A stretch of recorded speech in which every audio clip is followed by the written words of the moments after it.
John has called from Liverpool and Katie in Ellesmere Port, not far from each other. John, hello. Hi, you all right? Yes, I'm fine, thank you. Yeah, you've been caught up in this, have you? This leasehold? Yeah, so we 5 years ago, me and my wife bought our first house, first-time buyers, from one of the big housing companies. And we used the solicitors that they recommended because we didn't really know what we were doing. And we didn't even get told what leasehold or freehold was by anyone. And then we just 4 months later got a bill for the ground rent. We didn't even know what it was. And it's... How much was it first time? It was 295 for the first time. And then that's now gone up to, just over £500 now because it doubled 2 years after we moved in because it had been built for 10 years. So we straight away got caught by that. So we're just in the process of trying to sell now, but the house has now been downvalued by £10,000 because it's on an onerous lease. And we're just pretty stuck, really.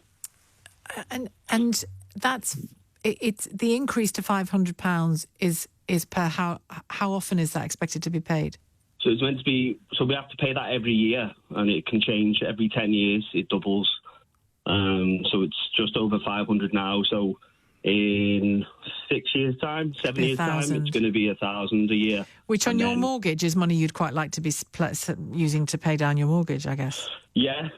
But the worry that we've got is more and more mortgage companies now are not offering anything on these kind of houses. So when we're in a fixed rate at the moment, but when we come to have to renegotiate that, we're a bit worried really that is anyone going to offer us any further deals, or are we going to be stuck on a variable rate and have to pay much higher interest rates?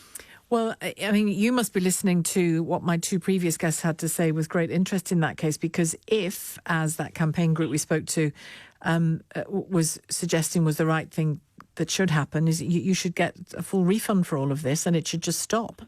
Yeah, I mean, that's why I'm made up you talking about it, really, because this is, to be honest, the first time I've heard it talked about on a popular radio show, and I really think if you can try and keep the topic going, because we need as much pressure on this as possible, because there's thousands of people affected. It's just such... I mean, this is the next PPI scandal, this kind of thing. Well, it's got some of that about it, hasn't it? And the Competition and Markets Authority clearly is taking it very seriously. Yeah. I mean, we've one of your last guests mentioned about being converted to the RPI scheme. We've been offered that, but we've rejected that. We don't know if that's sensible or not, but we're just a bit worried that if we did accept that, then we've accepted something, and then that's you've accepted, you know. that you've agreed a kind of contract to continue paying some version of this money forever. Yeah. So we're sort of choosing to be in the bad position just to see, crossing our fingers that it pays off. And did you, the watchdog, the CMA, also said it had concerns about mis-selling, such as pressure being put on buyers to complete a house purchase quickly. You've mentioned you used the solicitor from the... Was that pushed, would you say, you using the solicitor? So we were told that they partnered with a solicitor and they're the people we should use because it makes the whole process much quicker. And if we were to use another one, paperwork gets lost and it could take a lot longer to get into the house. So we were just excited to be into our first house, so we just went with what they said. As I say, they didn't make clear.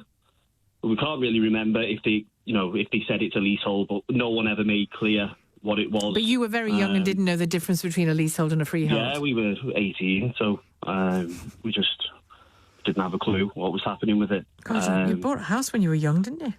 Yeah, fortunately we had some money gifted from grandparents, so it helped us out. But yeah, it helped us out, but not into the best position. But what's the impact on you? I mean, you've talked there about the financial implications of it and the fact that any desire to move on is a bit stymied. But how does this make you both feel? What has it? It's quite mentally exhausting, to be honest, because you're constantly having to put money away to save for the ground rent coming up, and then obviously when it increased, it's a substantial increase that comes up.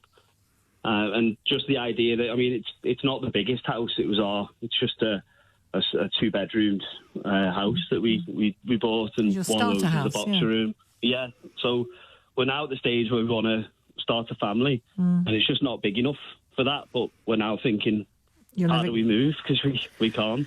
Well, you know, the good news, John, is that the Competition and Markets Authority are very much taking it seriously, and the big house builders who are implicated in it are engaging with them. So that's a start, isn't it? That should be a bit of a sort of shard of light for you in the middle of it all. Thank you, John, for your call.